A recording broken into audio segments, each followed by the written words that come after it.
Bon, point 2, on y va? Yep.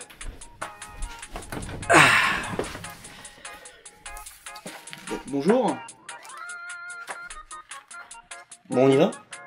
Ok. I can do this all on my own. Now I know I'm no Superman. I'm no Superman. Salut, c'est Boisdin et je suis avec Maxime Grandjean qui va se présenter très rapidement. Bonjour à tous, je m'appelle Maxime Grandjean, je suis cadreur, j'ai fait du cadrage pour Ganesh 2, Harddisk, tout ça. Puis j'ai ma propre chaîne où grosso modo je fais de l'art vidéo. Le lien apparaît sur sa tête. Voilà, sur sa chaîne YouTube. c'est des trucs bons slow-mo. Venez s'il vous plaît, j'ai besoin.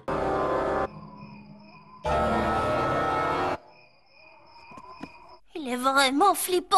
Et j'ai invité Maxime Grandjean car il va nous parler d'une bande dessinée. Et je dis nous, car je ne connais pas non plus cette bande dessinée. Je suis comme vous et je vais poser des questions. Voilà, c'est parti. De quoi vas-tu nous parler? Eh bien, je vais parler de Choc de Eric Maltet et Stephen Colmat, qui actuellement est sorti en 2 tomes. Les fantômes de Night Rays et le deuxième qui est là. Je le prends, je le Si tu veux, on prends. l'attrape. Voilà, Qui est sorti très récemment et celui-là est sorti il y a 1 an. 2014. 2014 Un exactement. poil plus d'un an. Et on peut voir qu'il a eu un prix à Angoulême. Voilà, donc c'est ma foi intéressant. Choc, c'est un personnage créé par Will et Rossi dans l'âge d'or de Spirou, dans les années 50. C'était dans Tiff et Tondu. Exactement. Donc qui était un duo de héros façon Gilles Jourdan ou Tintin et le capitaine Haddock. Voilà, des bons vieux héros bien franco-belges que les plus jeunes d'entre vous ne connaissent pas. J'en ai assez d'entendre ces histoires de derrière. Moi-même, je n'ai jamais lu Tiff et Tondu. J'en ai lu beaucoup, dont la première apparition de Choc, qui était le grand méchant de cette bande dessinée, qui était un personnage qui avait pour particularité qu'on savait peu de choses sur lui. Car vous l'avez vu, il a un masque. Il a un aume sur lui. Un aume de chevalier avec un magnifique costume à queue de pie. Et le personnage a toujours été représenté assis, jamais autrement. Et ce qui s'est passé, c'est que 50 ans après la dernière apparition de Choc en bande dessinée, eh bien, le fils du dessinateur Rossi, Eric Maltet, a vu avec un auteur qui s'appelle Stephen Coleman pour écrire une aventure concentrée uniquement sur Choc, avec une scénarisation plus actuelle. Ça va être en 3 parties. 3 parties, c'est bien, ça fait que c'est pas très cher, hein. Il y aura 3 BD, point barre. Ça sera, oui voilà, 15 € la bande dessinée en tout. Tiff et Tondu, c'était une bande dessinée extrêmement franco-belge, donc pas très violente, plutôt grand public. Et pour ce personnage, Maltet et Coleman se sont décidés de faire une écriture beaucoup plus actuelle, donc beaucoup plus sombre, beaucoup plus violente. Choc s'ouvre donc tout simplement sur... T'inquiète pas, je montrerai des trucs. Donc Choc s'ouvre sur sa première partie sur la visite d'un château rappelant son enfance au personnage, on le découvre ainsi, donc costume, home, tout ce qui a défini le personnage à la base. On commence à évoquer des éléments visuels qui rappelleront donc son enfance, qui rappelleront ce qu'il est devenu, et à partir de la page 17, on a un premier meurtre qui pose ce que va être la bande dessinée, à savoir quelque chose de très violent, de très froid. Donc c'était publié dans Spirou Magazine. C'était publié dans Spirou Magazine, et à ce propos d'ailleurs j'ai une très légère anecdote. Quand j'avais rencontré Maltet, non Coleman, quand j'avais rencontré Coleman, il était venu en dédicace à Rouen. Qui est le scénariste? Je crois que c'est le dessinateur. Non, c'est le dessinateur. Mais non, on avait regardé tout à l'heure. Non, c'était Maltet le dessinateur, autant pour moi. Non mais je sens bien que vous essayez de me dire quelque chose, mais allez-y, excusez-moi, reprenez depuis le début, je vous écoute. Tu as rencontré Maltet, c'est ça? Voilà, on y est. J'ai rencontré Maltet quand il était venu à Rouen pour dédicacer, et je lui ai demandé, mais du coup, ça va passer la diffusion par rapport à la violence pour le 2e tome. Il m'avait fait, eh ben écoutez, on avait envoyé l'idée à Spirou, vu qu'ils ont vu que c'était Choc, c'était Tiff et Tondu, ils ont validé direct. Et en fait, quand ils ont vu arriver les premières planches, ils avaient déjà validé la publication et ils l'ont un peu mal passé. Et du coup, à ce moment-là, en 2014, Maltet savait pas trop si le 2 allait être diffusé dans Spirou par rapport à justement son extrême violence. Et au final, parce qu'il y a des meurtres, il y a des explosions, il y a du pampan, il y a des morts. Et voilà. L'histoire va se diviser en 2 de là jusqu'en tout cas au tome 2 et sûrement donc le tome 3.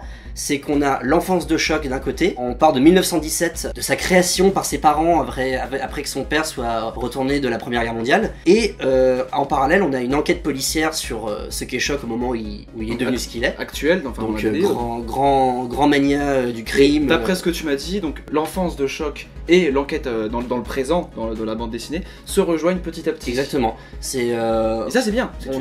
L'enquête se passe dans les années 50 et à la fin du du 2 sans rien dire, on est au début des années 40. Donc on se rapproche, on part de 17, on arrive en 40 à la fin du 2. Il y aura Seconde Guerre mondiale, et il y a eu Première Guerre mondiale. Il y a eu Première Guerre mondiale Ouais. évoquée au tout début de du son premier tome. enfance, ouais. Le deuxième tome évoque plus son enfance dans les années 30, donc une période un peu plus floue, un peu moins connue dans Londres notamment. Et le 3 part pour traiter notamment l'Allemagne nazie.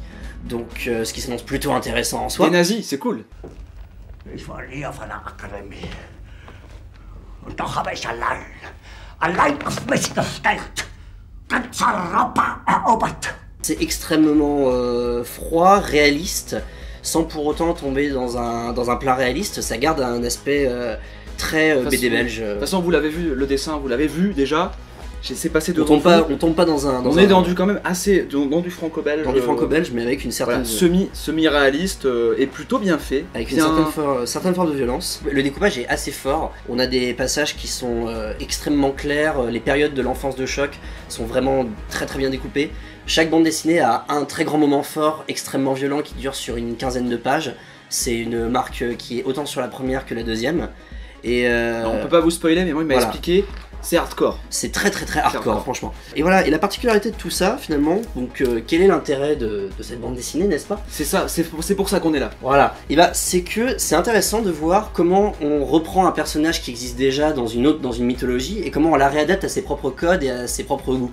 Et on sent que... Alors, je te coupe 2 secondes. Du coup, j'ai une question très importante Oui. que peut-être les gens se posent aussi. Oui, Parce donc c'est le fils du dessinateur de Tiff et Tondu qui dessine Oui. ça, qui est un personnage de Tiff et Tondu. Donc Oui. est-ce qu'on peut lire Choc sans rien connaître à Tiff et Tondu?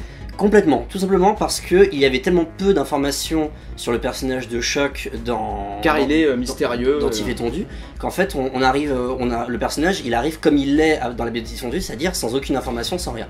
La façon dont tu l'expliques, moi ça me fait penser au méchant dans Inspector Gadget. Oui, Et là qui va là. Et là ça va pas.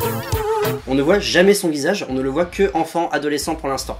Et donc quand il a son home, quand il enlève son home dans la réalité de 55, il est toujours caché dans l'ombre. De dos. Oui, voilà. toujours. Ça c'est cool. On voit même pas ses cheveux, on sait même pas quelle est son couleur. Il garde vraiment un élément de mystère et il garde ce qu'a fait son père du coup à ce niveau-là. Et ce qui est intéressant, c'est donc du coup de voir comment on peut reprendre un personnage Aujourd'hui, un Et- personnage qui existe. déjà existant et en faire quelque chose avec son propre style et qui va aller à l'opposé complet de ce qu'il était avant, mais en gardant l'essence. C'est ce qu'a très bien réussi Mathieu Bonhomme sur le Lucky Luke, On en parlera un jour de ce Lucky Luke qui vient de sortir. qui est excellent. C'est exact. C'est également ce qui a été fait avec Spirou. Je crois Oui. que j'en ai déjà parlé. Il y a eu 20 Il y a 000 eu- variations de Spirou. Il y a eu beaucoup d'auteurs qui ont fait Il y a eu- qui ont fait leur Spirou à eux. Tom et Jean-Henri qui sont... Voilà. Mais j'en ai dessus. quelques-uns là. Il y a celui le dernier, c'est de TM Macchio et Toldak, La Grosse Tête. Excellent. Voilà, Vraiment. qui est une référence à une ancienne BD de Spirou, mais voilà, le dessin